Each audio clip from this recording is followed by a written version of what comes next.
नमो बुद्धाय मित्रांनो, पुन्हा आपल्या मनपसंत चॅनल मन शांतीवर आपल्या सर्वांचे स्वागत आहे. आपण भगवान बुद्ध आणि त्यांचा धम्म या पवित्र ग्रंथाचे वाचन करीत आहोत. मित्रांनो, आतापर्यंत आपण सिद्धार्थ गौतमाचे पूर्वज, त्यांचे कुळ, जन्म, बालपण, विवाह व आपल्या मुलाला सांसारिक जीवनात अडकून ठेवण्यासाठी त्यांच्या पित्याची योजना इत्यादी भाग पाहिला. आज त्या समोरील भाग, राजपुत्राला वश करण्यात स्त्रियांचे अपयश व महामंत्र्याकडून राजपुत्राची समजूत. चला तर मग सुरू करूया आजच्या वाचनाला. उपभाग 10, राजपुत्राला वश करण्यात स्त्रियांचे अपयश. उदाईचे हे शब्द त्या स्त्रियांच्या हृदयाला भिडले व राजपुत्राला वश करण्यात आपले सर्व सामर्थ्य पणास लावण्याचा त्यांनी निश्चय केला. तथापि त्यांच्या भ्रूकुटी, त्यांचे कटाक्ष, त्यांचे नखरे, त्यांचे उत्तेजक हसणे, त्यांच्या नाजूक हालचाली या सर्व काही त्यांच्या ठायी असून सुद्धा त्या अंतपुरवासिनी युवतींना आपण राजपुत्राला वश करू शकू अशी स्वतःबद्दल खात्री वाटत नव्हती. परंतु पुरोहित उदयीच्या प्रेरणेमुळे, राजपुत्राच्या कोमल स्वभावामुळे व मादकता व कामभावना यांच्या प्रभावाच्या जाणीवेमुळे थोड्याच वेळात त्यांचा आत्मविश्वास जागरूक झाला. त्यानंतर त्या स्त्रिया आपल्या कामगिरीस लागल्या. हिमालयाच्या अरण्यात हत्तीनींच्या कळपाने घेरलेला गजराज जसा फिरत असतो तशाप्रमाणे त्या उपवनात त्या तरुणी आपल्या समवेत राजपुत्रास हिंडाव्यास लावू लागल्या. स्त्रियांच्या समवेत तो राजपुत्र ज्याप्रमाणे सूर्य अप्सरांनी घेरलेला असावा तसा शोभून दिसत होता. तर काही जणींनी तोल जाऊन पडत असल्याचा बहाणा करून त्याला घट्ट आलिंगन दिले व आपले वेलीसारखे गोंडस हात त्याच्या खांद्यावर लोंबकळत सोडून त्या त्याच्यावर वाकल्या. इतर काही जणी आपल्या सोन्याच्या पैंजणांचा आवाज करीत तलम वस्त्रात झाकलेली आपली अंगे त्याला दाखवीत इकडे तिकडे फिरत होत्या. काही जणी कमलांच्या ताटव्यातून आणलेली कमल पुष्पे हातात धरून त्या कमल नयना पद्मादेवी सारख्या त्या कमल सुख राजपुत्रा शेजारी उभ्या राहिल्या.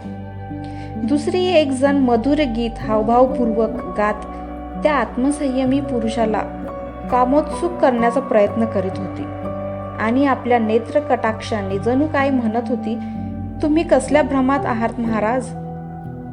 दुसरी एक जण आपल्या तेजस्वी चेहऱ्यावर आपल्या भ्रूकुटीची कमान ताणून वीर पुरुषाचा आविर्भाव आणून त्यांची नक्कल करीत होती.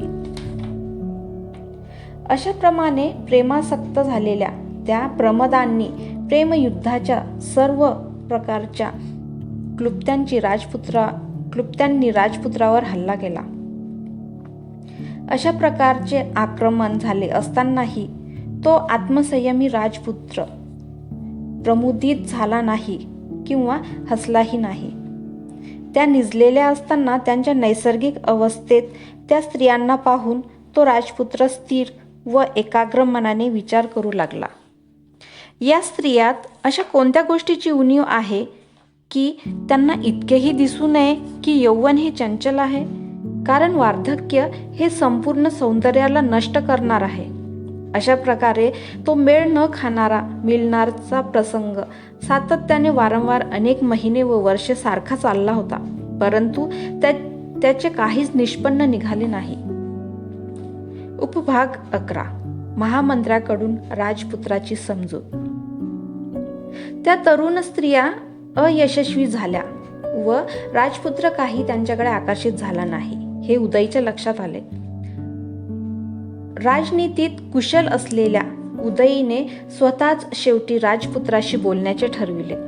राजपुत्रास एकांतात भेटून उदयी त्याला म्हणाला, आपला एक अनुरूप मित्र म्हणून ज्या अर्थी राजाने माझी नेमणूक केली आहे त्या अर्थी अंतःकरणपूर्वक मित्रभावनेने तुमच्याशी बोलण्याची माझी इच्छा आहे, असे म्हणून उदयीने सुरुवात केली.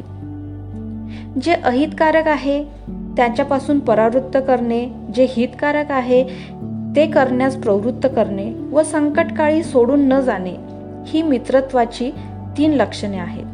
मित्रत्वाचे अभिवचन दिल्यानंतरही पुरुषार्थापासून तुम्हाला दूर जात असताना पाहून मी त्याकडे दुर्लक्ष करणे म्हणजे मी मित्रत्वाला पारखा झालो असे होईल. वरवरच्या मनाने सुद्धा स्त्रियांशी संबंध जोडणे हे योग्यच आहे. त्यामुळे मनुष्याचा संकोचही जातो व त्याचे रंजनही होते.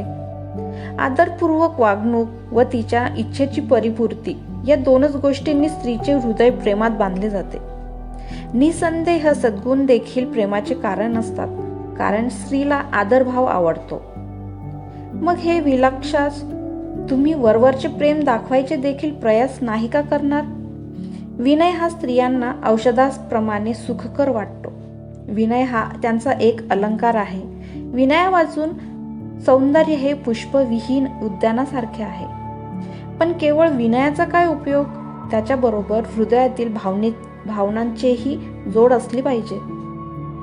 मोठ्या कष्टाने प्राप्त होणारे कामभोग तुमच्या मुठीत आहेत. मग खात्रीने तुम्ही त्याचा तिरस्कार करणार नाही ना? काम हा सर्वप्रथम पुरुषार्थ असे मानून प्राचीन काळी इंद्राने गौतम ऋषीची पत्नी अहिल्या हिचे प्रियाराधन केले. आणि वार्धक्याने गलित गात्र झालेला असतानाही राजर्षी ययाती चैत्ररथ वनात विश्वाकी अप्सरेबरोबर रममाण झाला. यासारख्या अनेक महान पुरुषांनी देखील सुखासाठी निंदनीय कामोपभोगाचा अवलंब केला. तर मग जे भोग प्रशंसनीय आहेत अशांचा अवलंब करणे यात दोष कसला? आणि हे असे असताना देखील तुमच्यासारख्या शक्ती, तारुण्य व सौंदर्य संपन्न युवकाने ज्या सुखांच्या अधीन सर्व जग आहे आणि त्या सुखांवर स्वभावतःच तुमचा हक्क आहे, त्या सुखाची उपेक्षा करावी हे आश्चर्य आहे. मित्रांनो, आजचे वाचन आपण आज इथेच थांबूया. आपल्याला आजचे वाचन आवडले असल्यास लाईक, सबस्क्राईब आणि शेअर करायला विसरू नका.